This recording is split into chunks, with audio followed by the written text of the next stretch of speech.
The hum of the lab was the kind of sound you stopped hearing after a while. Centrifuges spun, air vents whispered. Somewhere, a printer chewed through a stack of forms. It was a Tuesday, which meant nothing in particular. Just another day of tubes, gloves, labels, and numbers. At 9:42 a.m., the computer by the far wall broke the routine. A red banner appeared at the top of the screen. CODIS match, high confidence. The technician who sat there almost ignored it. Glitches happened. Network hiccups. False alerts. She clicked to clear the notification. It didn't clear. The message stayed. Same bright red bar. Same case number. Same word that made every tech in the room straighten up a little. Match. She leaned closer, scrolling down. The case file that CODIS was screaming about had been opened before she was born. Offense date, August 10th, 1982. Status, unsolved victim, Laura Keene. Location, Maple Ridge, PA 42 years of nothing. And one microscopic sample finally talking. Detective Harris, she called.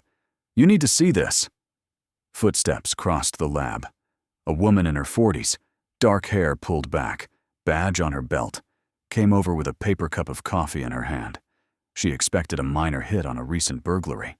Something small. The kind of case you clear with a phone call. Her eyes found the year first. The coffee went down, untouched, on the nearest counter. Pull the details, she said. The screen refreshed, lines of text filling in. A DNA profile tied to a degraded sample from an old evidence kit, now matched to a living man. Name, address, age. A criminal history that, at first glance, looked ordinary. Bar fights, DUI, nothing like what the flagged case described. Is that for real? The technician asked. Harris didn't answer. She checked the lab ID, cross-referenced it with the digital archive, then with a physical log still scanned in as a faded PDF. Same ID, same envelope, same tiny trace of organic material, collected in 1982 from a case everyone thought would never be solved. 42 years earlier, someone had sealed that envelope and written a victim's name on the outside. Now that envelope had just dragged a stranger's name into the light. Harris felt the weight of it. The years, the family she was about to call, the town that had learned to live around a hole in its own history. She looked at the red banner again, like it might suddenly vanish. It didn't. The past had just reached forward and grabbed the present by the throat. To understand why that alert mattered so much, you have to understand the town that created this case in the first place. You have to go back to Maple Ridge in 1982. Maple Ridge sat in a shallow bowl of hills and trees, the kind of place you drove through on your way to somewhere else. There was a mill on one side, a little downtown strip on the other, and a soft blur of houses in between. About 8,000 people lived there, enough to be anonymous if you wanted to be, not enough to disappear without someone noticing. Mornings smelled like wet grass and coffee. The mill whistle told everyone when it was noon. Teenagers complained that nothing ever happened. Parents liked it that way. The town revolved around a few fixed points. The high school, 3 churches, a squat brick police station, the Ridgeway Diner, and the low brick office building where Laura Keene kept other people's numbers straight. It was a place built on routine. Men left for the mill on the same roads, at the same times. Kids walked the same routes to school. Cashiers knew which customers needed cigarettes and which needed dog food. The mail carrier could tell who was out of town just by how full their box was. People trusted patterns. They trusted each other. That trust was the town's greatest comfort. It was also its biggest blind spot, because once you convince yourself bad things happen somewhere else, you stop seeing the danger that parks right next to you. Laura Keene fit Maple Ridge the way a puzzle piece fits the picture it was cut from. She was 29, 5'5", dark blonde hair that never quite stayed in place, the kind of face people described as nice, before they thought of more specific words. She worked as a bookkeeper for a small manufacturing company, filling ledger lines with numbers that mattered more to other people than they did to her. It wasn't glamorous, it was steady. And steady was enough. She rented a small house with pale yellow siding and a narrow porch 10 minutes from the office. Her garden was 2 rose bushes, some herbs in chipped pots, and 1 stubborn tomato plant that never produced more than 3 tomatoes a year. Her life ran on tracks. Every weekday, she left home between 7:05 and 7:10 a.m. She parked in roughly the same spot. She ate the same brand of yogurt at her desk. On Thursdays, she called her parents after dinner. On Sundays, she drove over in person with a pie or a casserole and listened to her father complain about the Phillies. Her younger sister, Megan, liked to say, "If Laura's 10 minutes late, you call the police, because something is wrong." It was a joke. It wouldn't stay a joke. Her last day began like so many others that no one noticed the difference. 7:10 a.m. Laura locked her front door, handbag over her shoulder, cardigan folded over her arm. The neighbor across the street, watering his lawn, nodded at her. He would later tell police she waved with the same small flick of her hand she used every morning. She didn't look worried, he said. Just like a Tuesday. She got into her beige sedan and pulled away. 7:18 a.m. She stopped at the gas station near the main intersection. The receipt in the case file says she bought 8 gallons of regular, paid cash. The attendant remembered her vaguely. Friendly. Quiet. What he remembered clearly, months later, was something else. There was this dark blue sedan, he told investigators. Kind of boxy. Just sitting there on the far side of the lot. Engine running. I never saw the driver's face. At the time, he didn't think twice. People idled in cars all the time. Phones didn't exist to make them look suspicious. He took her money, handed back her change, and watched her drive away. The blue car stayed. 7:30 a.m. Laura signed the logbook at work and climbed the stairs to the 2nd floor. Her coworkers watched her move through the same motions as always. Coat on the back of the chair, handbag in the bottom drawer, typewriter cover off, morning ledger open. Her typewritten pages from that morning still sit in the evidence file. Numbers, dates, corrections in neat blue ink. 10:05 a.m. She called Megan from her desk. 3 minutes. They talked about a recipe, a show Megan wanted her to watch, and the plan to meet for lunch that Saturday. She sounded fine, Megan told detectives later. Not scared, not upset. Just normal Laura. 12:12 p.m. She ate lunch at her desk. Someone remembered the crinkle of foil, the bite of an apple. On her planner page for that week, there's a tiny note in the margin written in her slanted hand. Dish soap, a star next to it. Exhibit 14B. It's the kind of detail that only matters when everything else is gone. 2:40 p.m. A coworker saw her step outside for a moment, stand just beyond the glass doors, and look toward the parking lot. He was unlocking the vending machine. She seemed to be watching something, or nothing. He couldn't tell. I thought she was just stretching her legs, he later said. If I'd known, I don't know. I'd have gone out. Asked if she was okay. Something. He didn't. He went back to wrestling with the vending machine. The moment passed. 4:40 p.m. She clocked out. The guard at the door, an older man with a permanent cough, said his usual line. See you tomorrow, Miss Keene. She gave him the same polite smile. Those were the last words anyone in that building spoke to her. 4:05 p.m. She walked toward the parking lot. Outside, the late summer sun was still bright. Heat shimmered off the asphalt. Cars left in clusters, then in singles. Doors slammed. Engines turned over. A few people waved at each other from behind windshields. One woman driving past later told police she saw someone who looked like Laura heading toward the section where employees parked. Nothing strange. No one following her. No visible confrontation. Just another worker going to her car. 4:07 p.m. Someone heard a car door close harder than usual. Someone else heard a voice, maybe. But there were too many engines starting for them to pick out the words. No one wrote down the time then. They only guessed later. Nobody walked over to see what the sound was. 4:10 p.m., by every account, that's when Laura should have been backing out of her spot, pulling onto the street, heading toward the same grocery store, the same route home. There are no tapes, no license plate readers, no digital gate logs, just a 3-minute strip of asphalt between a brick doorway and an empty parking space. That 3-minute stretch would haunt Maple Ridge for the next 4 decades. The evening rolled forward for everyone else.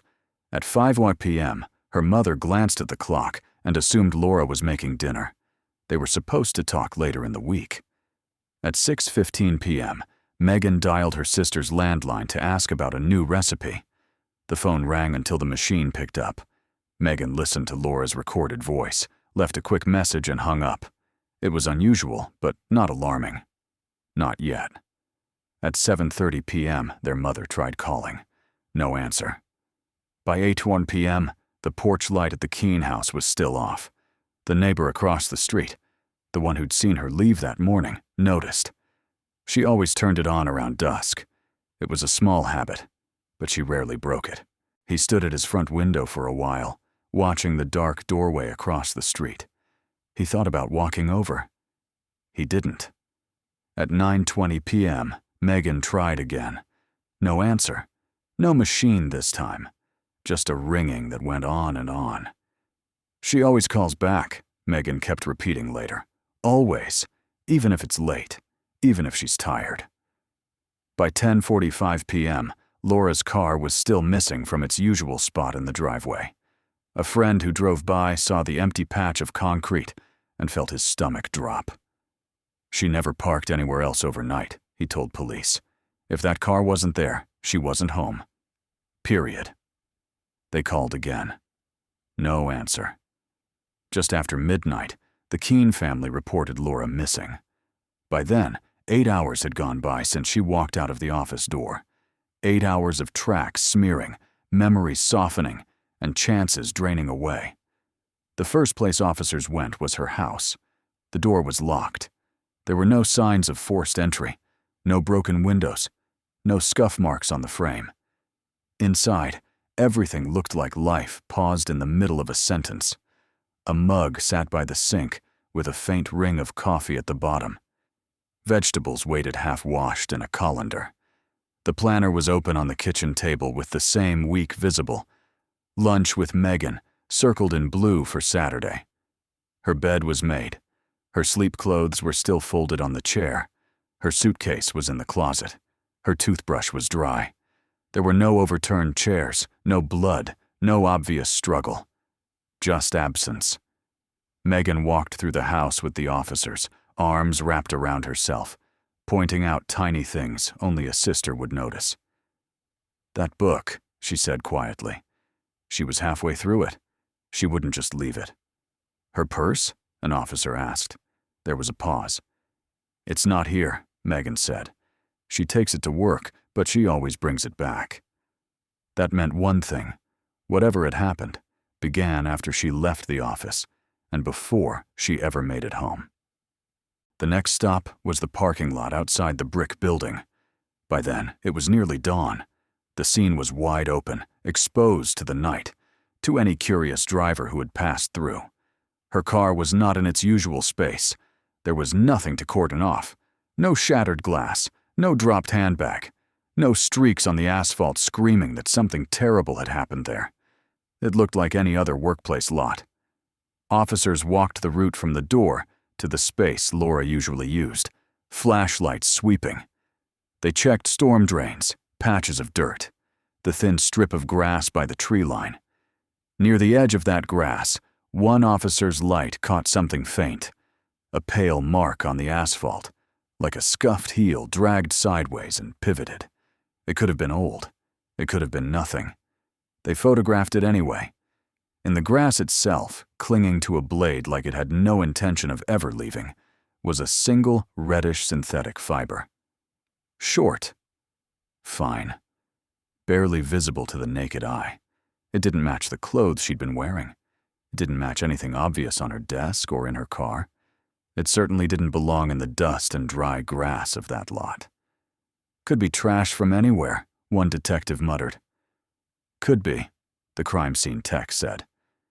Could also be the only thing she managed to take with her when someone grabbed her. He dropped it into a small envelope, labeled it carefully, and added it to the growing stack of evidence. In 1982, that was all they could do. There were no cameras to rewind, no digital timestamps to scrutinize a frame at a time, just memory, photographs, and the imperfect eyes of people who had already decided they lived in a safe town. The search began in earnest the next morning. Officers traced the roads she might have taken home. They checked ditches, fields, culverts. Volunteers answered the call at the Ridgeway Diner, signing their names on a clipboard, taking assigned grids on photocopied maps. Farmers left work early to walk fence lines. Teenagers combed the edges of the woods in groups, yelling her name. Church ladies made sandwiches and coffee for everyone who came back, muddy and tired. Someone tacked her photo on the bulletin board at the grocery store. Another person taped it to the front door of the post office. Soon her face was staring back from every corkboard and power pole in town. The local paper ran her picture above the fold with a headline that made it sound like a temporary problem. Local woman missing. Police ask for information. The article mentioned her height, her clothes, her car. It did not mention fear.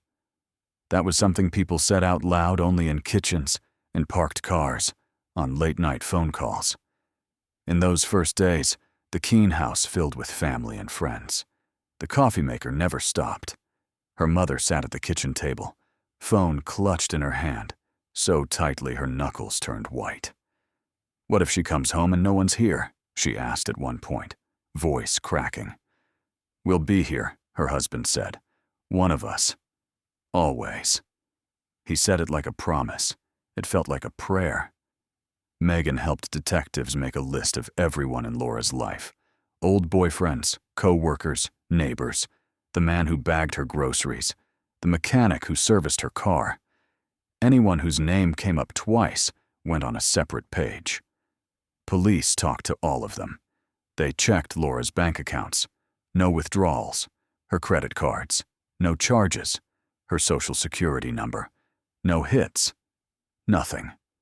No ransom call. No strange letters. No late-night sightings that held up longer than the first retelling. As weeks turned into months, the search area widened, and then blurred. Leads went from possible to unlikely to we'll note it in the space of a single conversation. Posters peeled at the corners. The sun lightened the photo on the ones left outside. Some were taken down to make room for new flyers, softball games, bake sales, a lost dog. The Keenes didn't forget. But the town began to move around the empty space where she used to be. Years passed. Laura's father died with her photograph still on his nightstand.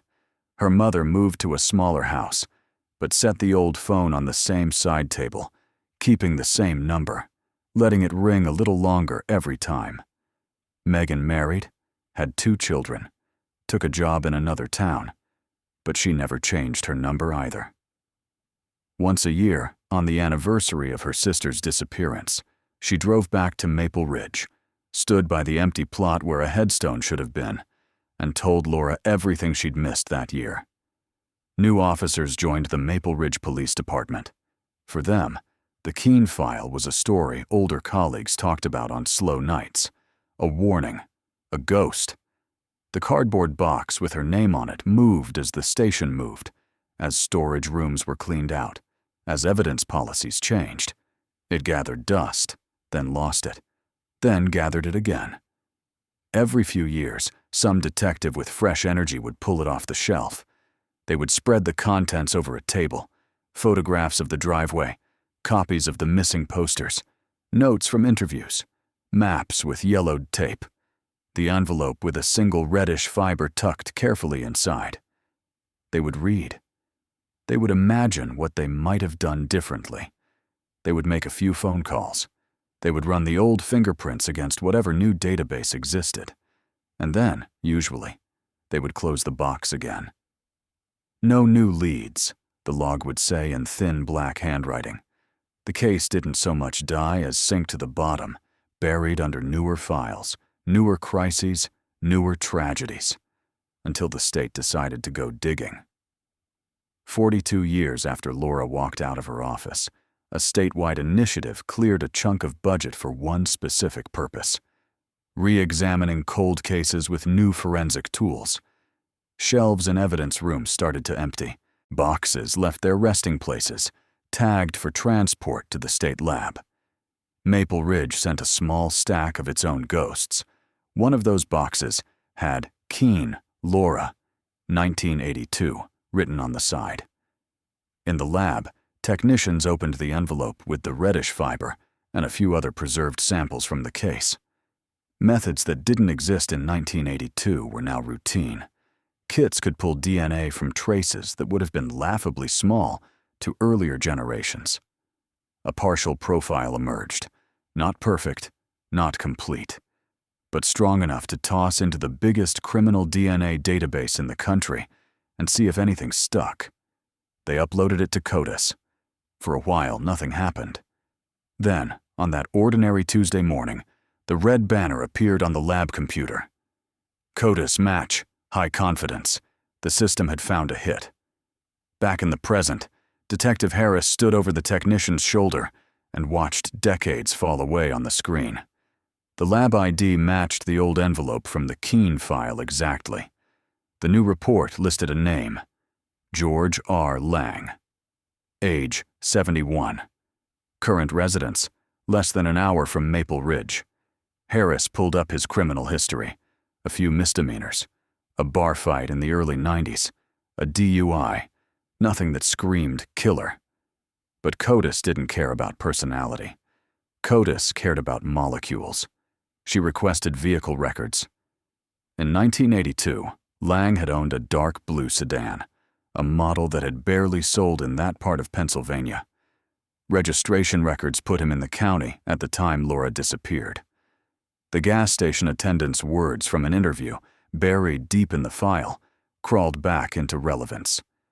Dark blue sedan, engine running, driver unseen. One line of text from a younger man's memory met one line from a database built 40 years later. The picture started to shift. "Do we call the family first?" the technician asked quietly. "Not yet," Harris said.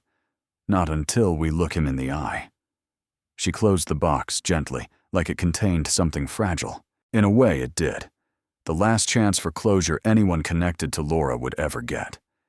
By late afternoon, the cold case team had a current address for George Lang, printouts of his past employment, a map with his neighborhood circled, and the Keene file under Harris's arm. Outside, the sky was sliding toward evening. The light over the parking lot looked a lot like the light in the photographs from August 1982. This time, they weren't going to let the moment slip into silence. Lang's house sat on a quiet street lined with aging maples and cracked sidewalks. The lawn was overgrown just enough to suggest that mowing wasn't his top priority. The curtains were drawn, even though it was still light out. Harris and her partner stepped out of the unmarked car and paused on the sidewalk. "You ready?" he asked. "No," she said honestly, "but we're here." In her mind, she saw a 29-year-old woman walking across an office parking lot in low heels, keys somewhere in her bag, mind on groceries and dish soap, and nothing that could possibly fit the word murder. She also saw a 71-year-old man who had, according to every line on her papers, managed to grow old without ever seeing the inside of a courtroom for what he'd done that day. 42 years. She straightened the file against her side, walked up the path, and stopped in front of the door. The wood was worn where hands had knocked for years. Today, hers joined them. She raised her fist. knocked 3 times. On the other side of that door, a life built on 4 decades of silence was about to hear the first real echo of 1982. What George Lang said next, and what they already knew he couldn't explain away, would tear open a story Maple Ridge had tried to bury. And for the first time since the night Laura Keene didn't come home, the town was about to get an answer. The first thing Detective Harris noticed when the door opened was his eyes. They were pale, washed-out blue, the kind you might call gentle if you met him in a grocery store.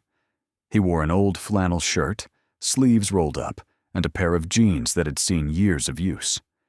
Age had softened his jawline and bowed his shoulders. He could have been any 71-year-old man answering the door to a polite knock. "George Lang?" Harris asked. He blinked, glanced from her face to her partner's, then to the unmarked car at the curb. She saw the flicker of understanding before he tried to bury it. "That's me," he said. "Can I help you?" She held up her badge. "I'm Detective Harris. This is Detective Monroe. We're with the state police. We'd like to ask you some questions about an old case." His hand tightened on the edge of the door. "Old case?" he repeated. I don't know anything about that." "We can talk inside," she said. "Or at the station. Your choice." For a moment, the only sound was the distant rush of a passing truck. Harris could hear the faint buzz of a television somewhere deeper in the house. She pictured him sitting in front of it, night after night, letting other people's crimes fill the room while his own stayed safely locked inside his head. He stepped back. "Inside is fine," he said. They walked into a living room that smelled faintly of dust and fried food. A recliner faced the TV. A small table held a stack of mail, a half-finished crossword, and a pair of reading glasses. Family photos lined one wall. Not his own, Harris guessed. Nieces, nephews, maybe neighbors' kids. People who thought of him as the harmless old man next door. She set the Keene file on the coffee table. "We're here about a woman named Laura Keene," she said. "She disappeared from Maple Ridge in August of 1982. For a second, she watched his expression. It was almost nothing. A tiny tick in one cheek, a shallow breath. "I don't know any Laura Keene," he said. Harris opened the file and slid a black and white copy of Laura's photo across the table toward him. It was the same picture that had been on missing posters all over town. Her hair brushed back, a shy half-smile, eyes that didn't expect a camera. "Take your time," Harris said. "Look closely." He glanced down, then away too quickly. "I've never seen her," he insisted. "Not once." Harris let the silence sit between them. "We have a different opinion," she said finally. "Based on her case file. Based on her last day. Based on DNA recovered from the scene." The word landed like a stone. "DNA," he repeated. "From evidence collected in 1982, she said. Retested with modern methods. Run through CODIS. Matched to you," he swallowed. "I've never hurt anybody," he said. "You've got the wrong man." Monroe spoke for the first time. "You owned a dark blue sedan in the early 80s, he said. "Registered in this state. The same make and model a gas station attendant remembers idling in the lot on the morning Laura filled her tank." "That was 40 years ago," Lang snapped. "You can't expect me to remember where I parked." "That's the thing," Monroe said. "We don't need you to remember. The record remembers for you." Harris watched his face. The defensiveness came too fast, too sharp. It wasn't the baffled outrage of an innocent man. It was the brittle anger of someone discovering that the tools had changed while he wasn't looking. "Mr. Lang," she said quietly, "we're not here because of a hunch. We're here because one of the last things Laura ever touched still carries a trace of the person who took her, and science has given that trace your name." His shoulders sagged. "You should probably come down to the station with us," she said. "We can go through your memories there. Properly." He opened his mouth, closed it again, and looked around the room. At the TV, at the photos, at the walls he had built around himself. "Do I have a choice?" he asked. "You do," she said. "You can come voluntarily, or we can come back with a warrant and cuffs." It wasn't bravado, just fact. He stared at the photograph on the table one more time. For a moment, something like recognition flickered behind his eyes. Not of her face, of the situation, of the trap finally snapping shut. "I'll get my coat," he said. Interrogation rooms are designed to strip away distractions. No family photos, no couch that smells like your own life. Just a table, 2 chairs, a camera in the corner, and time. George Lang sat with his hands laced together on the tabletop. He'd asked for a lawyer. One was on the way. Until then, Harris could talk. He didn't have to answer. But silence makes noise too, after a while. A small recorder on the table clicked on. "State your name," Harris said. "George Robert Lang," he muttered. "Do you understand that you are being questioned in connection with the disappearance of Laura Keene from Maple Ridge, Pennsylvania, on or about August 10th, 1982? "Yes," he said. She slid a photograph toward him. Not the yearbook-style picture this time. A grainy shot of the office parking lot, taken the day after she vanished. Yellow evidence markers on the asphalt, the corner of the grass where the fiber had been found. "On that day," Harris said, "you were in possession of a dark blue sedan. We have registration records to confirm it. That car was a rare model in this region. We have a witness who remembers that exact type of car idling at the gas station where Laura stopped that morning." He shrugged. "A lot of people had blue cars. Not that one," she said. "Not there. Not then. And not with engine running and no driver in sight while she filled her tank." He didn't respond. She slid another paper across the table, a copy of the DNA match report. "This," she said, "is a printout from the state lab. It shows a DNA profile developed from biological trace evidence collected from one of the items Laura handled in the last moments she was in that parking lot. That profile was entered into CODIS. It produced a high-confidence match to you." "I told you," he said. "I never touched her.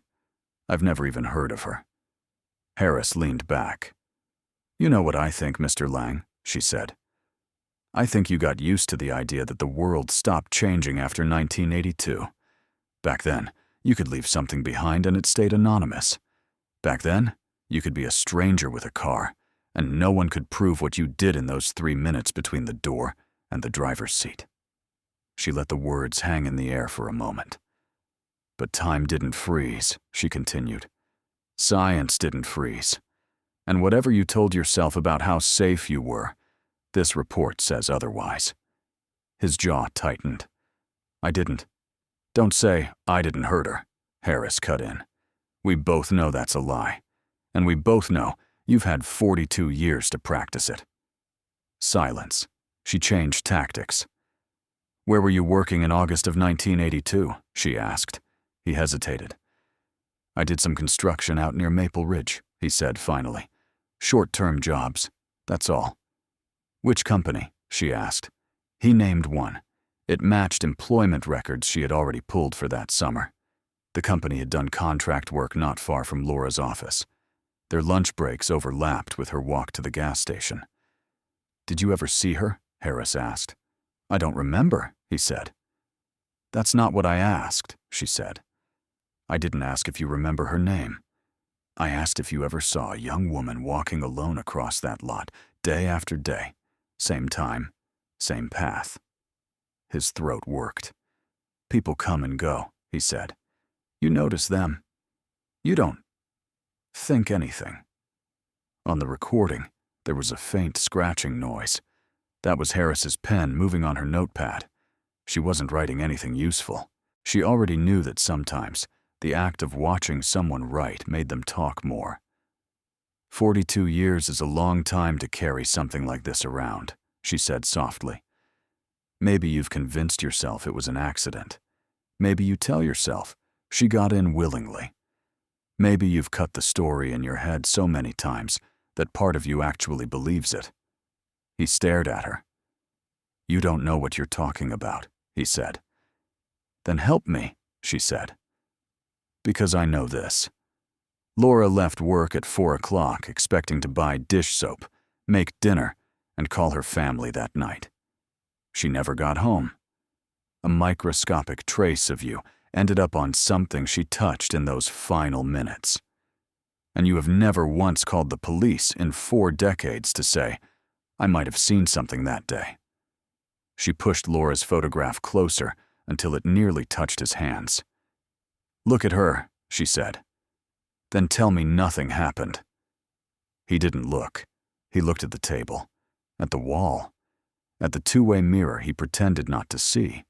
His breathing slowed, then picked up again. His fingers clenched and unclenched. You're trying to trap me, he whispered. No, Harris said. The trap was built a long time ago. You stepped into it in 1982. We're just the ones finally closing it. The door opened. His lawyer stepped in. Dark suit, polished shoes, eyes already narrowed. Interview stops now, he said. My client isn't answering any further questions. Harris clicked off the recorder. That didn't matter. She already had what she needed. His lies on record, his presence in the county, his connection to the type of car, and the science tying him invisibly to Laura's last moments on Earth. The rest would be for a jury. News moves differently in small towns. It doesn't start with a formal announcement. It starts with a siren. Patrol cars rolled up to Lang's house the next morning with a warrant in hand. Neighbors saw the marked units, the uniforms, the evidence techs hauling in boxes and cameras. One woman next door stepped out onto her porch in her slippers. What's going on? She called. No one answered. They didn't have to.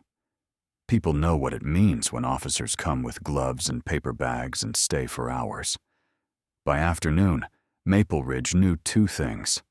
Someone on that quiet street had been arrested, and it wasn't for petty theft.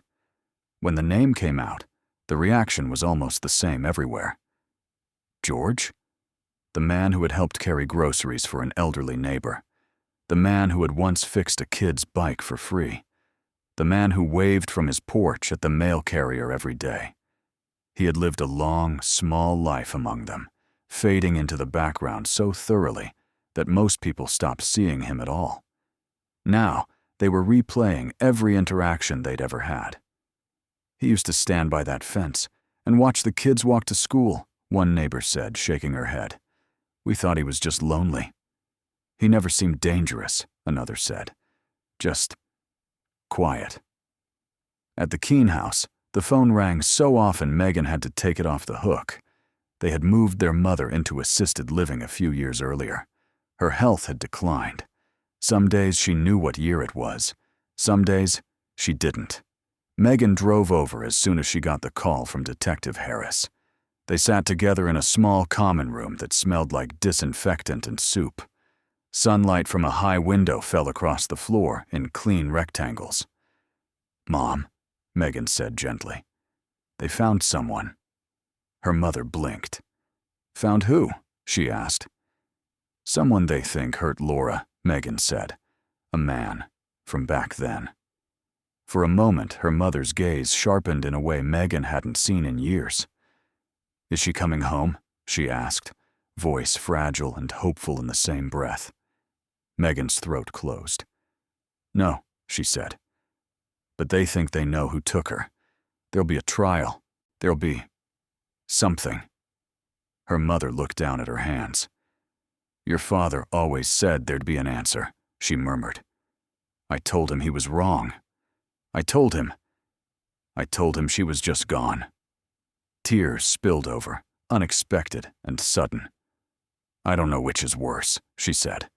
Not knowing, or knowing too late. Megan wrapped her arms around her. We can at least tell her story all the way to the end, she said. We can do that. Forensic work continued while the town whispered. Investigators executed the search warrant on Lang's house thoroughly.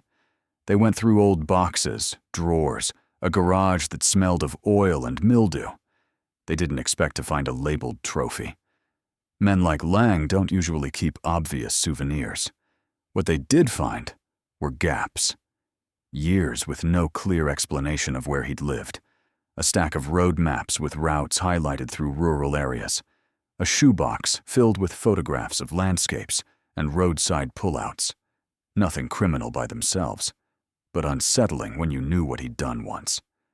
In storage at the lab, old items from the Keene case were re-examined with a new level of obsession. Fibers, hairs, and traces of skin cells were compared against Lang's DNA. The match held. The trace on Laura's belongings was his. Statistically, scientifically, legally. There were no other contributors strong enough to explain it away. The prosecutor's office decided not to gamble on a jury struggling with decades-old memories. They built the case like a lattice, each piece of evidence supporting the next. The car, his presence in the county, the timeline of his work, the DNA match, his reaction in the interview room, his lies about never being near Maple Ridge. They also made a promise to the Keene family. They would push for as much truth as they could get, not just a conviction. That meant one more confrontation. Lang didn't agree to another taped interview. His lawyer advised him to say nothing. But silence has a cost, too. In the months before trial, defense and prosecution met repeatedly to discuss options. The evidence was strong. His age was the only thing working in his favor. At 71, a life sentence would be exactly that, with or without the label. Eventually, a plea deal emerged from the negotiations. He would plead guilty to second-degree murder and kidnapping. In exchange, the state would not pursue a death penalty and would outline the agreed-upon facts in a detailed proffer. Agreed-upon facts, Megan repeated when the prosecutor explained it to the family. Like what? Like what happened in those missing hours, the prosecutor said. Where he took her, what he did, how it ended. Megan closed her eyes. She wasn't sure she wanted to know. She wasn't sure she could stand not knowing. In the end, the family agreed. They sat in a small side room at the courthouse while the prosecutor read through Lang's statement. On the day Laura vanished, he had been sitting in his car at the gas station, watching people come and go. He'd seen her there before, always alone, always at roughly the same time. He knew her route by then. He followed her back to the office in that blue sedan. He parked near the tree line and waited. When she walked out that afternoon, bag over her shoulder, keys somewhere inside, he watched her cross the lot. He waited until a cluster of cars left together, until the noise was just low enough that no one would pay attention to a single raised voice. Then he moved. The details in his own voice were sickeningly efficient. He grabbed her from behind near her car, shoved her hard enough that her heel scraped across the asphalt, that unexplained scuff in the photographs, and pushed her toward his open passenger door. She fought. He forced her in. The reddish synthetic fiber from his shirt brushed against her cardigan as he slammed the door. He drove out of that lot and no one stopped him. He took her to a remote pullout off a back road he knew from his construction jobs. There, he did what predators do when they believe the world is built to hide them. When he was done, he panicked. She was bleeding. She had seen his face. He strangled her. He rolled her body down into a gully thick with brush and trash, telling himself that the storm coming in that weekend would wash away anything he missed. He never went back. Search parties had passed within a few hundred yards of that gully in the days that followed. The angle, the vegetation, the lack of a specific tip meant they never looked in exactly the right place. Over time, erosion and animals and weather erased what little remained. By the time modern forensic teams visited those coordinates in preparation for trial, there was almost nothing left to find. But the lack of a body didn't erase what he'd done. Lang's own admission, combined with the DNA and everything else, drew a line straight from the parking lot to that gully and back to his front door 42 years later. On the day of the plea hearing, the courtroom in Maple Ridge was as full as the fire code allowed. Old detectives who'd worked the case in the 80s sat in the back row, hands clasped, faces lined. Younger officers, who had grown up hearing Laura's name as a cautionary tale, stood along the walls. The Keene family sat in the front row. Megan held a folded piece of paper in her hand so tightly that it was damp by the time they called the case. Her husband sat on one side, her teenage daughter on the other, gripping her arm. Commonwealth versus George Robert Lang, the clerk called. He shuffled in wearing an orange jumpsuit, thinner than when Harris had first knocked on his door. Time in county lockup had drained some of the color from his skin. He kept his eyes mostly down, but he couldn't avoid seeing the faces in the gallery. People he'd bought coffee from, people he'd nodded to at the grocery store, the family of the woman he'd erased and thought the world would forget. The judge asked him if he understood the charges. He said yes. His voice was flat, almost empty. On the count of second-degree murder in the death of Laura Keene, the judge said. How do you plead? Guilty, he said. The word hung in the air like a physical thing. Megan felt her chest tighten. For 42 years, maybe had been the only word around her sister's name. Maybe she ran away. Maybe she was still alive. Maybe someone else did it. Now there was a different word. Final. Ugly. Solid. Guilty. The judge worked through the rest of the counts. Lang repeated the same word. The prosecutor read the agreed-upon facts into the record, summarized rather than lingering. The courtroom didn't need every detail. They needed enough to understand.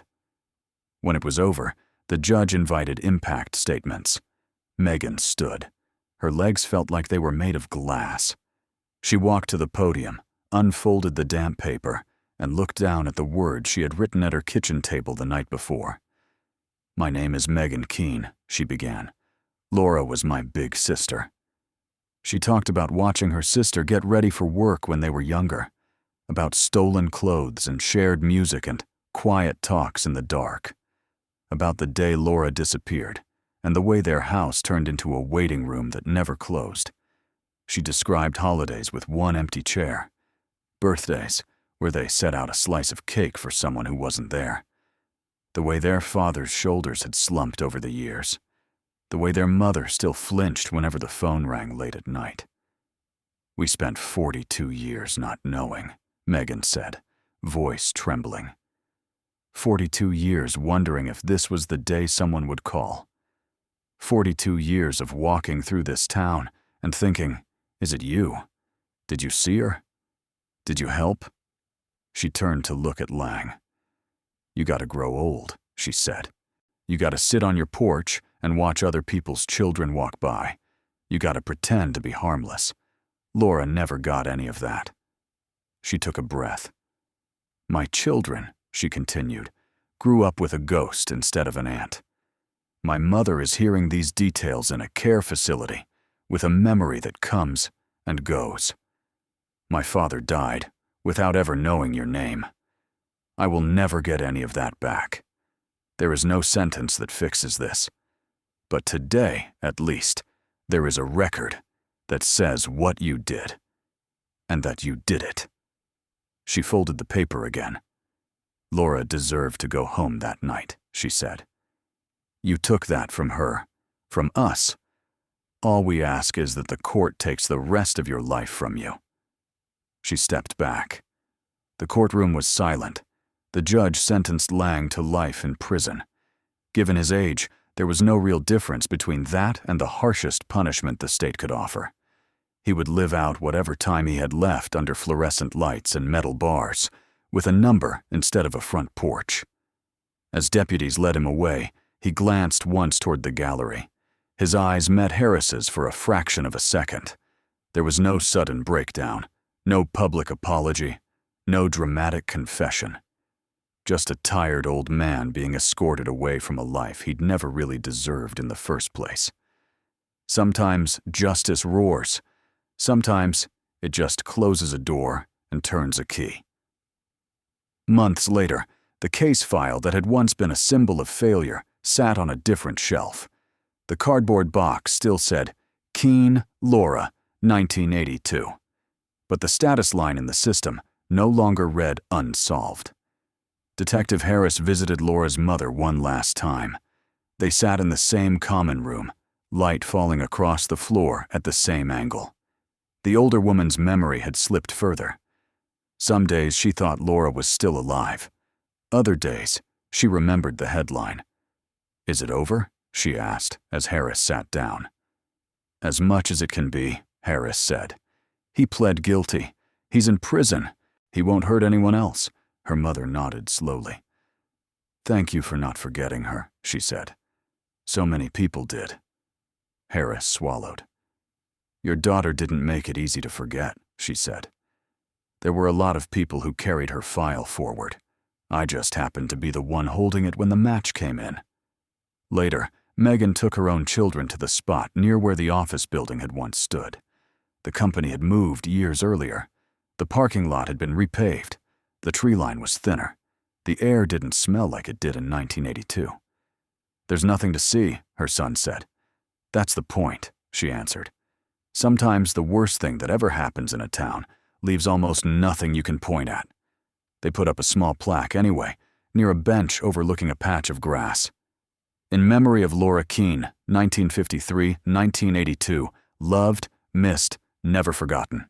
Beneath that, smaller letters read, "Solved after 42 years. Justice may be late, but it does not forget." People sat on that bench without reading the plaque.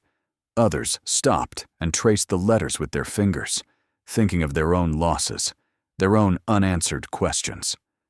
For the detectives, the case became part of training presentations, a lesson in preserving evidence you don't yet know how to use, in listening to families who refuse to let a file stay closed, in the simple, stubborn act of waiting on technology that hasn't been invented yet.